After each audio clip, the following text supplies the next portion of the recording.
Good morning. Good morning. Glad to see everyone here this morning. This morning I want to talk to you about a topic that often comes up with people as we try to express the Bible to them, and they will come up with all kinds of excuses on why they think the Bible is not accurate or the Bible is not true, and they'll say they don't believe the Bible, and they will come up with all these various reasons as to why the Bible cannot be trusted. One of those ways is they will assert that there are Bible contradictions, that the Bible contradicts itself. And the question we have to ask, though, is does the Bible really contradict itself? After all, if there are contradictions in the Bible, then surely that would go against there being an all-knowing God. Could God truly have said something and forgot that he said it, and then say something differently at a later time? Well, that would be a contradiction. And that would take and bring question to an all-knowing God, if indeed there were contradictions. Also, how would we know which scriptures to trust and to believe if we have contradictions? Do we take the Bible verse that came first, or the Bible verse that came after? Which one could we believe? And if the writers contradicted each other, then surely that this is not a God-inspired book either.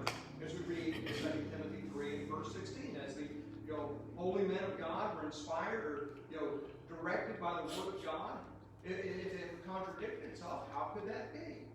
Well, our scripture that was read this morning comes from Proverbs chapter 26, verses 4 and 5. And in this one is one of the verses that people will pull this verse out and claim this to be a contradiction. And let's read it. It says, "Do not answer a fool according to his folly, lest you also be like him." But then it goes on to say, "Answer a fool according to his folly, lest he be wise in his own eyes." Well, here we're told to not answer a fool, then we're told to answer a fool. So is this a contradiction?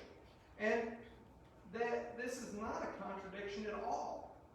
But it is a statement that one's answers to a fool should be governed by the circumstances, sometimes one way, sometimes another.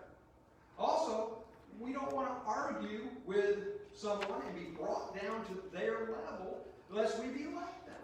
And so there also is the aspect that the right word at the right time can serve to do wonders to expose their error or to enlighten them in the truth, or sometimes to those who hear them. Sometimes we're discussing something and it's just us and them, and they obviously have no interest in what the Bible truly says, and they're just being foolish. Well, don't answer them. But what if you're now in a group of people, and there's a group that they're unknowing in the Bible, and they're listening to both sides?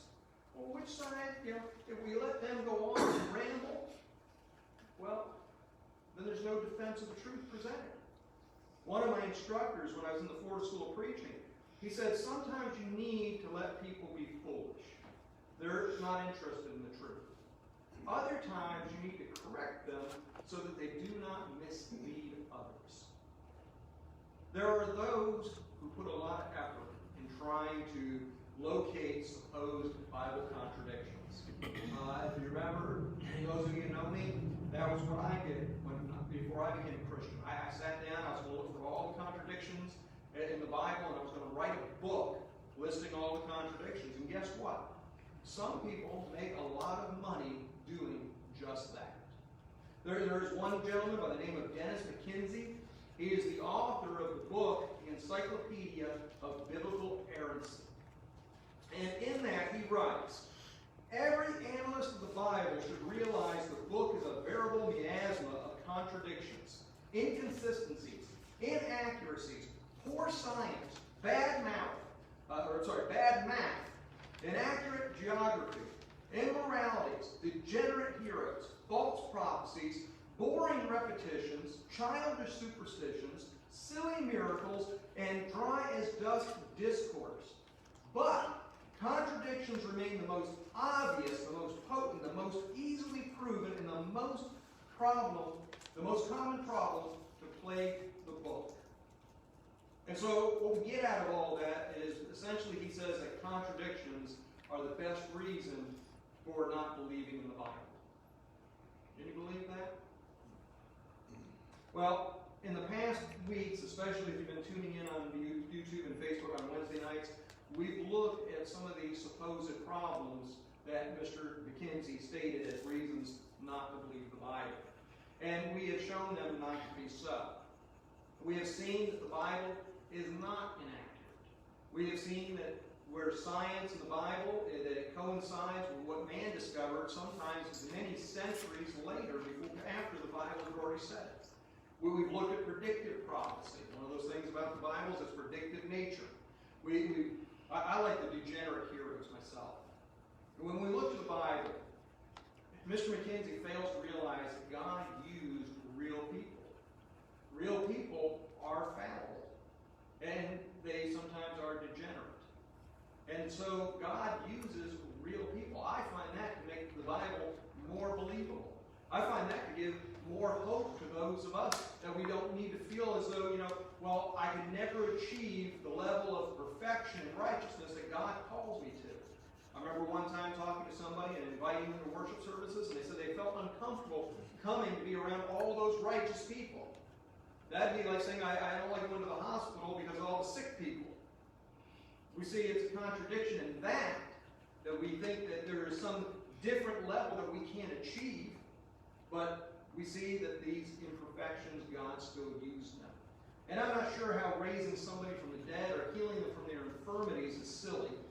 And I've never found the Bible myself to be boring or to be dry. And in fact, a friend of mine posted this last night. I saw it on Facebook. He said, the Bible is only boring if read from a cursory reading. When you slow down to read it, it becomes alive. And he was right. He's true. If we just give a superficial reading to anything, we're not going to get all the information out of it, and it's going to appear dry or boring or dull. And so, with that in mind, let us look at these supposed Bible contradictions. And are they grounds for dismissing the Bible entirely? And are they even contradictions at all when we look at them?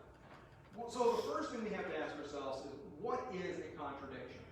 Because whenever we're talking to somebody, we want to make sure that we are starting from the same basis. We have the same understanding, that we agree to terms and definitions. And in logic, there's a principle called the law of contradiction. Essentially, it says the law that a proposition cannot be both true and false, or that a thing cannot both have and not have a given property. Now, the Greek philosopher Aristotle, he stated it like this, that the same attribute cannot at the same time belong and not belong to the same subject in the same respect. In other words, something cannot be said to be and not to be at the same time, at the same place, the same person, the same thing, and in the same sentence. To say, for instance, that a glass of water is both full and empty would be a contradiction if we were discussing the same glass of water at the same point in time, and with the understanding that full and empty were in relation to the water in the glass. Now, if I were to say that a glass is full, and 4 hours later I said that glass was empty, that would not necessarily be a contradiction, because in that time, somebody could have knocked the glass over and spilled it. They could have drank from the glass. Water could have just evaporated. And so we see that could not necessarily be a contradiction. Now, if I say the glass is full in reference to one glass, and it's empty in reference to another glass, well, there's no contradiction there at all. And also, if in one sense we refer to the being full in relation to the water, and the being empty in relation to the air displaced by the water, that's not a contradiction either. There's no contradiction in it. When we understand the term contradiction, we then begin to see that that supposed contradictions are merely differences of a person, a place, a thing, within a time, and in a sense. There are certain principles that we need to understand also when dealing with supposed Bible contradictions. First, we have to assume that the writers have not made a contradiction. This is the innocent until proven guilty theory or approach. And imagine a society in which that we always took immediately everything that somebody said to us as being a lie or being a contradiction. If every time somebody said something, I immediately was thinking that they were lying to me or they were contradicting themselves, what kind of a society would we have? It'd be chaotic, wouldn't it? You couldn't trust anybody. It could even be possibly harmful. Well,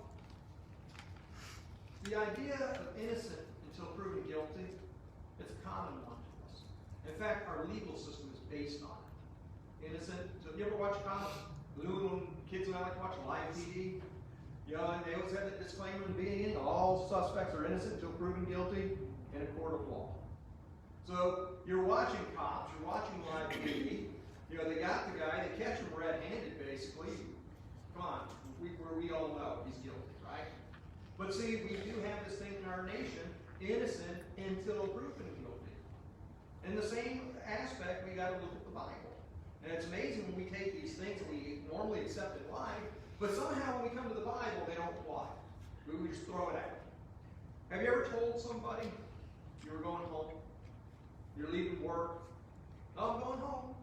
And on the way home, you stop at the store to pick up dinner, you stop at the convenience store to get gas. Did you lie? Did you contradict yourself? You see, if someone was writing of that, they may write, you went home.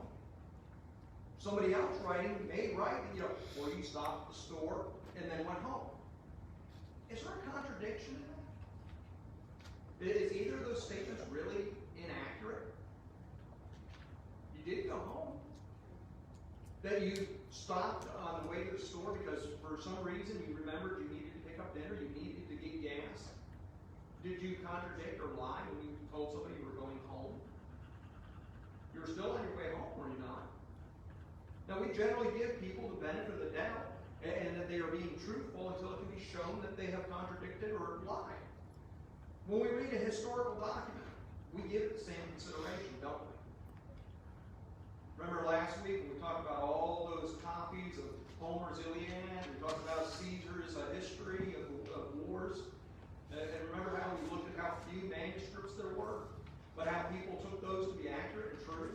But yet when we get to the Bible, we have over 5,800 manuscripts, as early as just 40 years after the original writers. And yet people want to say that they're inaccurate. There's contradictions, that they lie. And unless it can be proven that a Bible writer lied, we should not assume that they did so.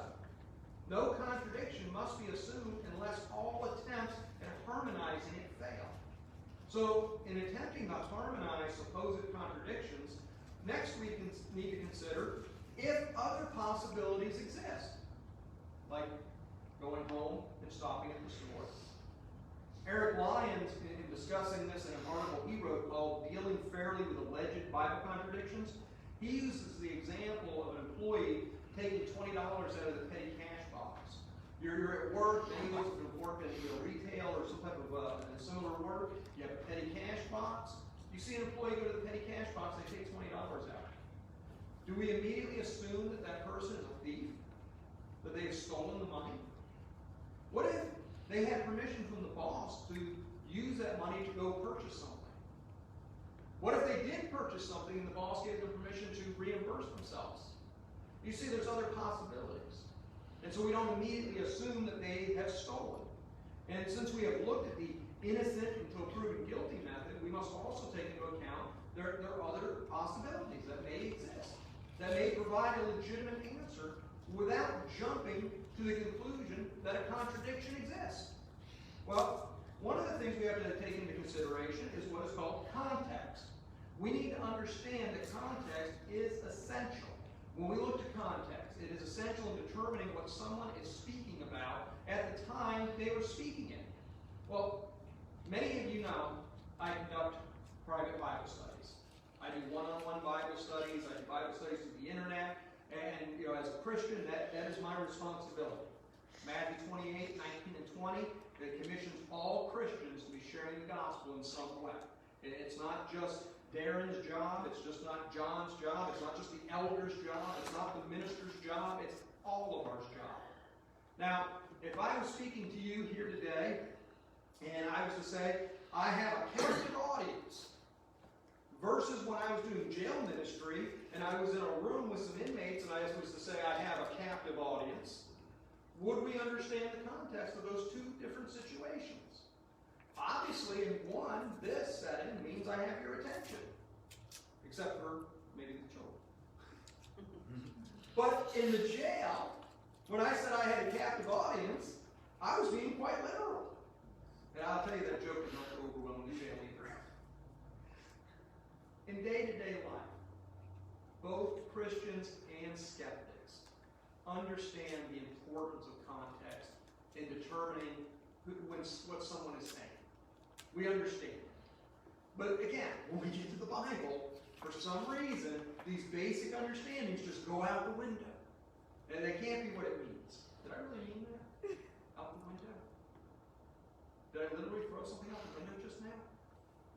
You see what I'm saying? We understand context.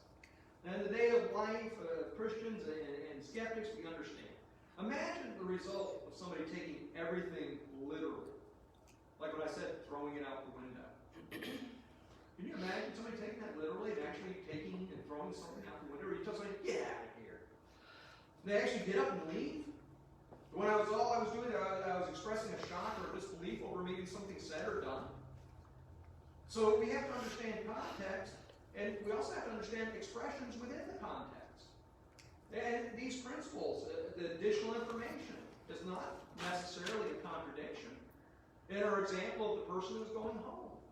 If someone wrote that they were going home, and someone else wrote that they went to the store and then they went home, that additional information is not a contradiction.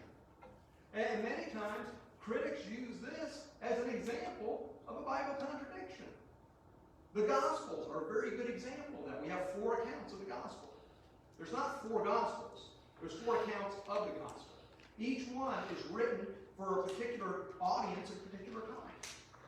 Why do some say that they, experienced or witnessed some things? Well, maybe John left that out, that Matthew included, because of the audience, because of the purpose, the context. And so they're not necessarily contradictions. Well, when we look to additional information, sometimes statements may differ, but nothing can and can't be at the same time, in the same sense, and in relation to the same person, place, or thing. Only those who are irresponsible, unreasonable, or just want to deny the Bible would call something a contradiction when other possibilities exist to explain it. Writers in the Bible, or even in the world, they can have differences in their narrative without it being a contradiction. But again, when it comes to the Bible, for some reason, we forget this. To those that are not willing to be fair, differences are immediately contradictions and reason for not believing the Bible. What we find, though, is exactly what we would expect to find in a book that contains 66 books by 40 authors that, again, were written at different periods of time. They were written to different audiences. They were addressing different situations, and they were in different places and for different purposes. We would expect differences in this light. We would expect for someone to say one thing, maybe not included in another narrative, because it wasn't necessary in that narrative. It's like if we work somewhere and we're training somebody to do a job. How many of us have trained somebody who has never done the job we're doing versus training somebody who's doing the job we're doing, but just familiarizing them with our system, our methods? The fact that I left out A, B, and C with this gentleman who's been doing the job versus this person who's never done the job? Is that a contradiction? Does that lack of additional information really disprove either case? You see how these things work when we apply them to the real world. Differences do not always mean a contradiction. And so what I'd like to do in the last bit of our remaining time is give you some Bible examples so you can see what we were talking about. When we look to the Bible, on the cross, I want you to picture in your mind, think of this. How many criminals reviled Jesus on the cross? You don't have to tell me your number. Just think, how many criminals reviled Jesus on the cross? When we go to our scriptures, Matthew in chapter 27, verse 44 says, even the robbers, plural, who were crucified with him reviled him. Does it say a number? Just plural, robbers. What about Mark 15, verse 32? Mark writes, even those who were crucified with him reviled him. What about Luke? Luke 23, verse 39. Then one of the criminals who were hanged blasphemed him. Now, other narratives we read that he had a thief on his left and a thief on his right. How many thieves were there? Are these contradictions? Did one, two, or more die with Jesus and verbally abuse him while they're in their death throes? Crucifixion was a common form of punishment and death. Is it possible that there was a thief on his left and on his right, and maybe some behind him, maybe some farther away? Does the number actually matter? Is it possible that initially they, whatever number it was, plural, they, reviled Jesus, but then one repented and after witnessing and seeing and hearing Jesus on the cross? Does it matter how many they were that reviled him? But we do know that one said to remember me when you come into your kingdom. Have we ever said anything ourselves and later recanted? Maybe we held a view one direction, but then when we got more information, we changed our view. Right? Is it possible to take what is said as what's called a synecdoche, which is using part for the whole or whole for the part? As I always say when I tell the kids, we got to go to church, we got to go to worship, get your clothes. Do I have to sit there and say, get your shoes, get your socks, get your pants, get your belt, get your shoes? We understand when you say get dressed, all the things inclusive in that. What about Genesis 8 and verse 4? We read, then the ark rested on the mountains of Ararat. Did it literally span across the whole mountain range? I mean, how big was the ark? I mean, we know the length of the ark. Do we believe it spanned across maybe even 2 mountaintops? What we understand when we say mountains, we're referring to a grouping.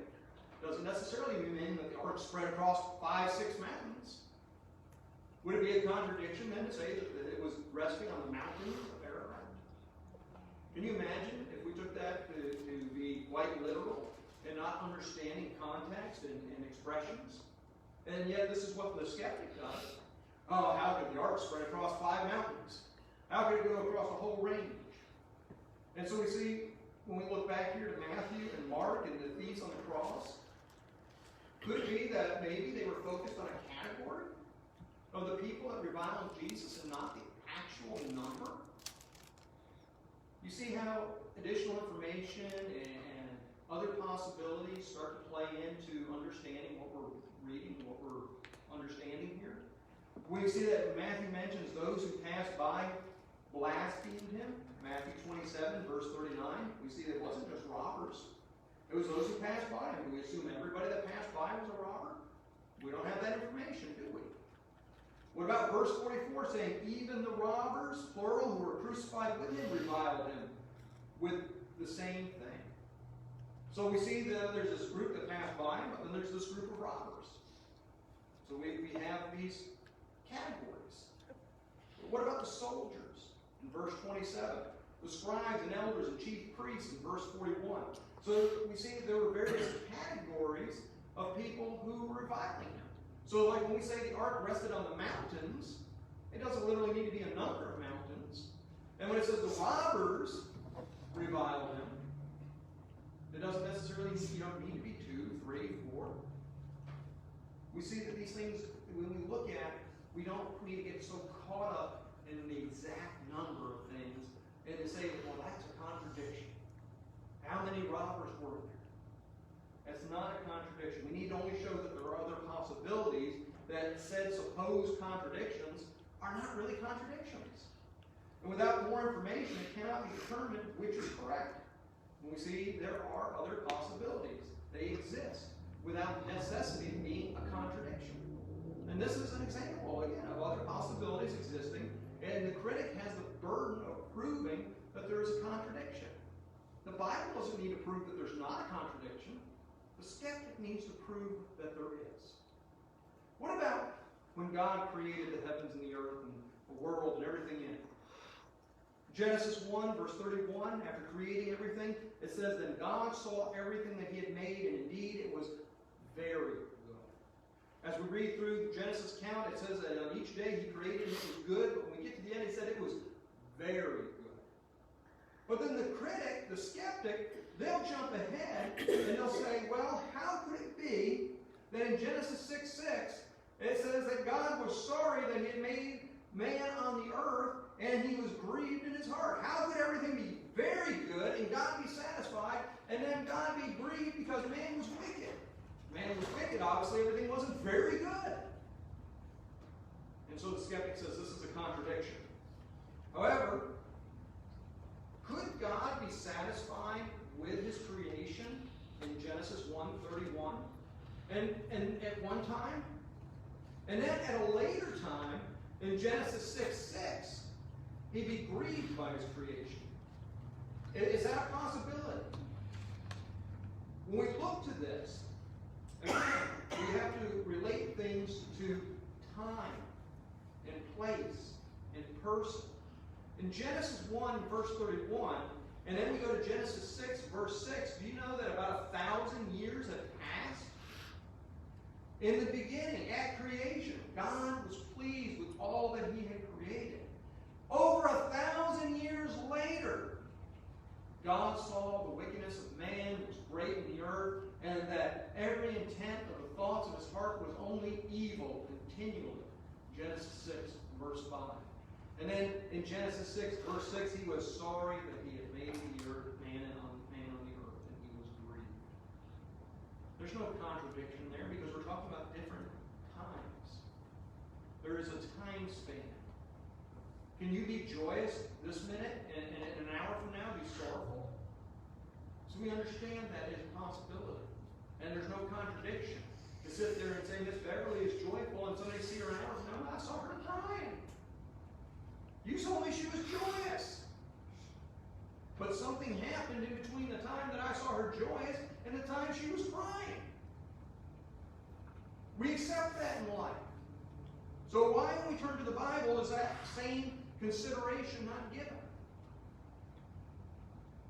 What about the potter's field? Who purchased the potter's field? Yeah, think in your mind, who purchased the potter's field? In Matthew 27, beginning in verse 5, Matthew says of Judas, "Then he threw down the pieces of silver in the temple and departed, and went and hanged himself. But the chief priests took the silver pieces and said, 'It is not lawful to put them into the treasury, because they are the price of blood.' And they consulted together and bought with them the potter's field to bury strangers in." Who bought the potter's field? According to this, it says that the chief priests. But in Acts chapter 1, beginning in verse 16, it says, "Men and brethren, this scripture had to be fulfilled, which the Holy Spirit spoke before the mouth of David concerning Judas, who became a guide to those who arrested Jesus. For he was numbered with us and obtained a part in this ministry. Now this man purchased a field with the wages of iniquity, and falling headlong, he burst open in the middle, and all his entrails gushed out. And it became known to all those dwelling in Jerusalem. So that field is called in their own language Ekeldama, that is, field of blood." Who purchased the field? There's a contradiction here. It says the scribes purchased or the chief priests purchased this field. This says that Judas purchased the field. You see how the skeptic looks at this and goes, aha, there's a contradiction. Bible's inaccurate. Bible's wrong. This is an example of the sense in which the words and phrases are being used. Now, Judas could not purchase the field. I'll give you two reasons why. One, he gave the money back to the chief priests. he was no longer in possession of the money. 2, he was dead by the time they purchased the field. So which one is correct? Did Matthew make a mistake, or did Peter make a mistake? Was he wrong? There is a Latin term, and it refers to the law of agency. Qui facet per alium facet per se. And if you're like me, I have no idea what that means. But you know what? I can look it up. And I'll tell you what it says. He who acts through another does the act himself. The law of agency allowing an agent to act on behalf of another. Have we ever done that?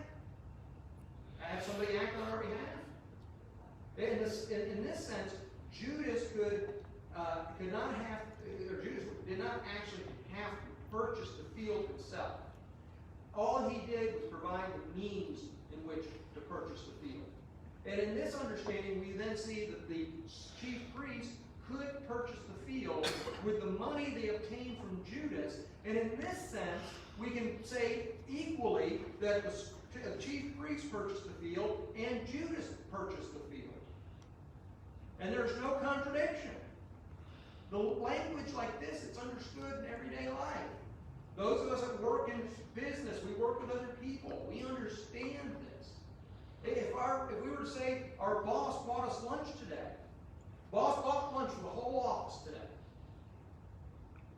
But he gave the money to his assistant. He sent his assistant out to the restaurant. She picked up the food, or he picked up the food. They bring it back to the business, and they share the food with all the employees. Who provided food for the employees? Was it the boss who gave the assistant the money, or was it the assistant who actually went and got the food and brought it back? You see how we understand? So who bought the potter's field? Was it Judas or was it the chief priest? It was both. We understand it was both. There's no contradiction. In John 19 and verse 1, we read, "So then Pilate took Jesus and scourged him." Do we really believe that the governor of Judea dirtied his hands in scourging the Lord? Or rather, did he order it to be done, and it was carried out? I'm reminded back to a centurion who came to Jesus in Capernaum. We read Matthew 8, verse 9, he said to Jesus, "For I also am a man under authority, having soldiers under me. And I say to this one, go, and he goes, and to another, come, and he comes, and to my servant, do this, and he does it." Did the centurion actually have to do anything other than to command it to be done, and then it was done? We understand that, don't we? Darren and I were in the military. Yeah, a sergeant comes to you and says, "Darren, why don't you go move all the wood chips from this side of the barracks and load it up into a truck and garbage bags, and I want you to bring it to the other side of the post, and I want you to spread it around the barracks at that side of the post." Now, does he actually have to do that himself? Or because he's commanded Darren to do it, he does it? And in that sense, did the commander or the sergeant do it? It was by his order.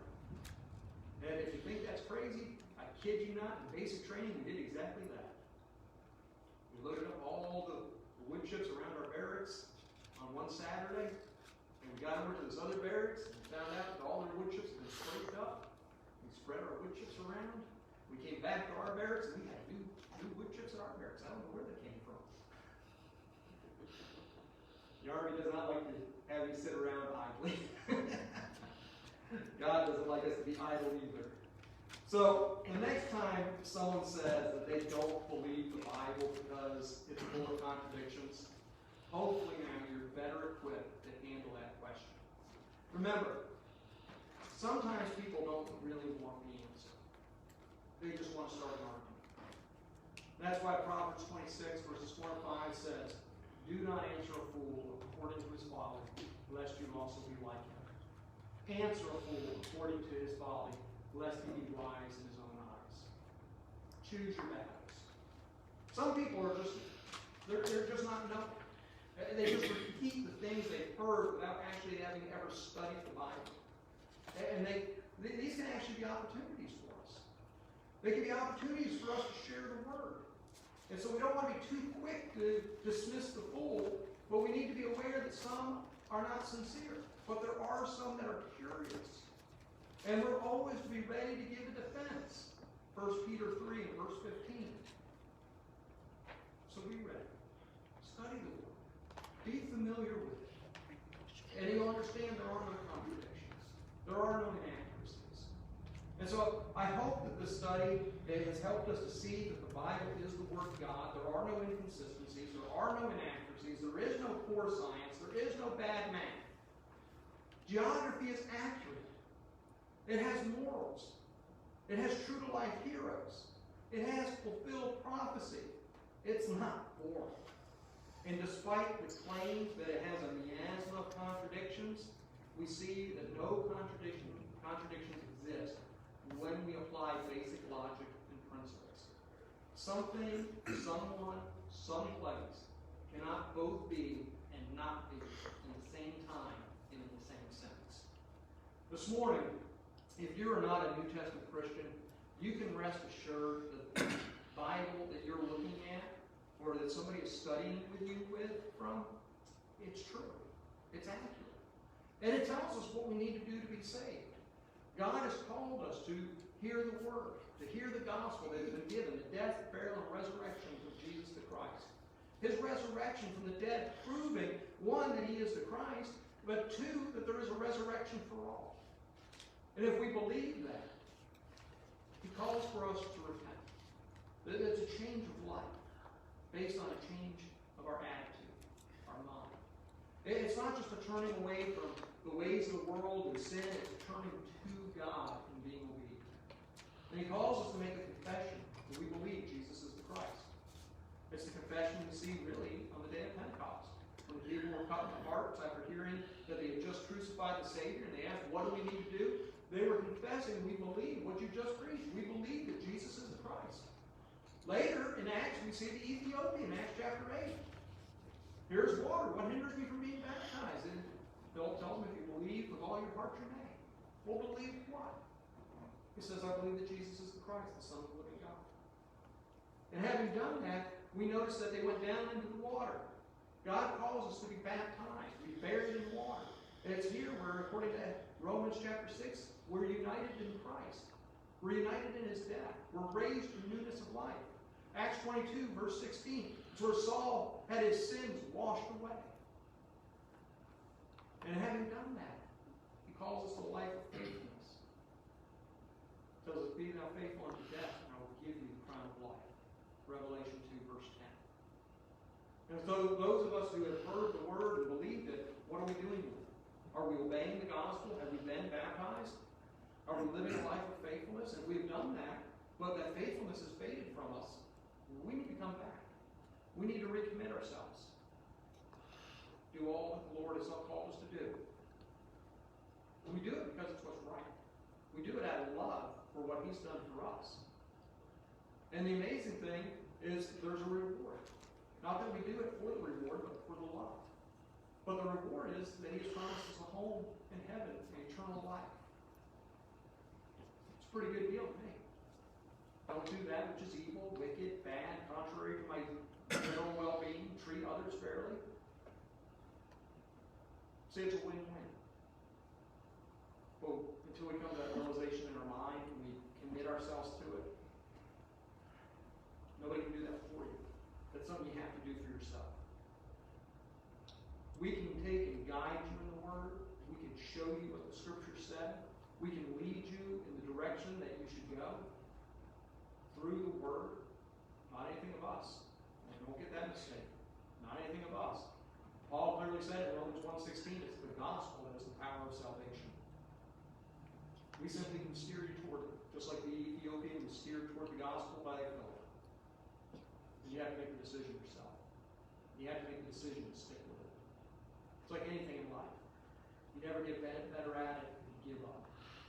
If we can help anyone this morning, if it is guidance in the Scriptures, if you need prayers, or you're ready to take that step and confess Christ and be baptized into the body of Christ, and it tells us in Acts 2:48 that the Lord adds you to his church upon your obedience, we'd be happy to do that.